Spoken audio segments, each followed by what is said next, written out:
अस्सलामुअलैकुम, नमस्कार, आदाब। मैं हूं निहाल अख्तर पयामी और आप देखना शुरू कर चुके हैं आपका अपना चैनल, आपका प्यारा चैनल गांव मोहल्ला। इस वक्त हम अमोर विधानसभा के अमोर प्रखंड के डौवाबारी पंचायत अंतर्गत ये तालबाड़ी गांव है। लगातार गांव मोहल्ला, लगातार खबर सीमांचल और लगातार जो दूसरे सोशल मीडिया के जो प्लेटफॉर्म्स हैं वहां पर आपने तालबाड़ी गांव को देखा और आपने देखा किस तरह से ये जो पूरा का पूरा गांव है इस नदी में समा गई। और आप सीधे देख सकते हैं कि जो स्कूल है और स्कूल की टूटी हुई बिल्डिंग भी नजर आ रही है आपको। आपने लाइव देखा किस तरह से स्कूल कंप्लीटली जो है साहब विस्थापित होती नजर आ रही है। और सबसे इम्पोर्टेंट बात यह है कि ये जो गांव है, गांव पूरी तरह से क्षतिग्रस्त हो गया है। हमारे साथ यहाँ के कुछ ऐसे जिम्मेदार हैं जिन्होंने अपनी आंखों से लोगों को अपने घर उजाड़ते हुए देखा है और इन्होंने ये भी देखा है कि साहब क्यों लोग अपने अपने घरों को छोड़कर जाने पर मजबूर हो गए। आइए सीधे उनसे जानने की कोशिश करते हैं और ये भी समझने की कोशिश करेंगे कि जब बाढ़ की स्थिति इलाके में थी और अब भी लगातार जो नदी का बहाव है वो बढ़ता जा रहा है, पानी बढ़ता जा रहा है, और क्या प्रशासन की तरफ से, प्रतिनिधियों की तरफ से कोई समाधान इसका निकाला जा सका है, इस पर लोगों से चर्चा करते हैं और समझने की कोशिश करते हैं। अपने आँखों से देखे, यहाँ इतना परिवार था, सब नदी में कट गया और यहीं थी आदमी बेथा होकर के। कितना परिवार था यहाँ पर? 15-20 परिवार था। कहाँ चले गए वो लोग? लोग बेघर होकर के इधर जहाँ था कहीं खोपड़ा मोड़ करके है। अच्छा, वो लोग के पास कोई साधन नहीं है, कहीं जाकर के ठनल लिया है, क्या करेगा। अभी तक प्रशासन की तरफ से कोई मदद, नेताओं की तरफ से कोई मदद नहीं मिला है किसी को। क्या कहना चाहेंगे, क्या समाज, क्या पैगाम देना चाहेंगे? वो लोग को कुछ मिलना चाहिए, सरकार इसका समाधान करे। हमारे नज़र के सामने जो है, जितना अभी बताया हमारे किबला साहब कि कम से कम 15-20 घर यहाँ से ख़त्म, और उनमें कुछ लोग तो इतने गरीब हैं कि शायद उस टाइम में भी, जिस टाइम में उसका घर कट रहा था, तो लोग ला करके उन लोगों को जो है समाज वाला जो है खाने के लिए दे रहा था। अभी उन लोगों का क्या हाल है अल्लाह ही जाने, हम लोग तो नहीं बता सकते हैं। और उसके बाद जो है मुलाकात भी नहीं हो पाई है। तो ये हालात है और शासन, प्रशासन और नेतागण की तरफ से, किसी की तरफ से अभी तक तो इन लोगों को कोई मदद नहीं मिल पाया।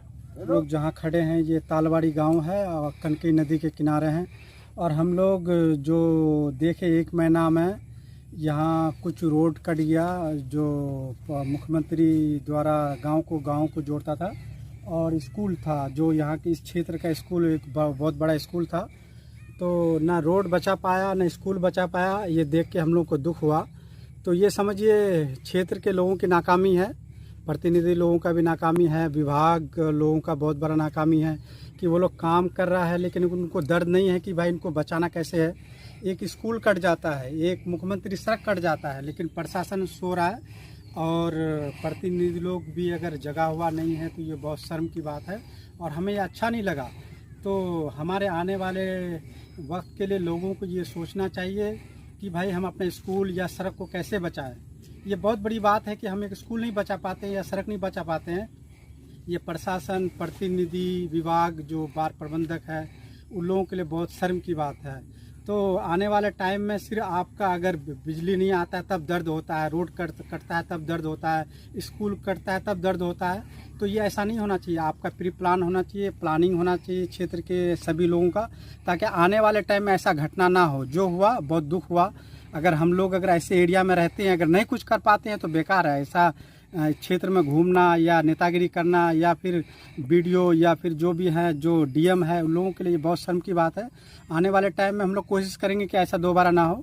जो भी देख रहे हैं यहाँ पे जो बाढ़ग्रस्त हुई है, यहाँ पे जो नदी कटा हुआ है आगे में, यहाँ पे भी परिवार था, इधर भी परिवार था, और जो इधर ये दिखाई पड़ रहा है इसमें भी परिवार था। ये सब अभी रोड के किनारे है। कितने परिवार थे यहाँ पर? ये लगभग 15 से 20 परिवार थे। कहाँ चले गए ये लोग? अब ये लोग अभी रोड के किनारे झोपड़ी मार करके भी रह रहे हैं। ये कोई स्कूल में, कोई यानी कि कोई सरकारी स्थान बना हुआ है, उस जगह पे अभी ठहरे हुए हैं। इन लोग को कोई मदद नहीं मिल रहा है, ना ही प्रशासन की तरफ से, ना ही कोई प्रतिनिधि या कुछ भी नहीं। कोई भी आता है यहाँ से बस देख के चले जाता है और ना ही कुछ मदद आता है। आप एक युवा हैं जी, और इलाके के भविष्य को किस तरह से देखते हैं आप? जी ऐसा अगर चलेगा तो बहुत शर्म की बात है कि ऐसा नहीं होना चाहिए। सिर्फ आता है प्रतिनिधि आते हैं, वोट लेते हैं, उस टाइम बड़ी बड़ी बातें करते हैं, चले जाते हैं। उसके बाद ना ही कोई मदद मिलती है, ना ही कोई यानी कि वोटर को कुछ मिलता है यहाँ पे। दरअसल हम यहाँ आए इसलिए हैं क्योंकि हम यहाँ के लोगों की मदद करना चाहते हैं। और यहाँ एक बुजुर्ग मिले जो इसी गांव से ताल्लुक़ रखते हैं। हालांकि उनका सब कुछ अब यहाँ से जो है साहब छूट गया है, नदी में विलीन हो गया है। और यहाँ बैठे हुए थे तो हमने उनसे पूछा तो पता चला कि वो इसी गांव के हैं। और उनसे हमने डिटेल्स लिए हैं। जितने भी 12-13 परिवार हैं वो लोग जो पूरी तरह से क्षतिग्रस्त तो हुए ही हैं, साथ ही साथ उनकी जो फाइनेंशियल कंडीशन है, उनके पास सर ढांकने के लिए और तन ढांकने के लिए उनके पास न कपड़े हैं न झोपड़ी हैं। ऐसे लोग जो सड़क के किनारे विस्थापित हैं, रह रहे हैं, ऐसे लोगों की तलाश करके इंशाल्लाह हम उन्हें कल मदद पहुंचाएंगे। दरअसल आने की यही एक बड़ी वजह है।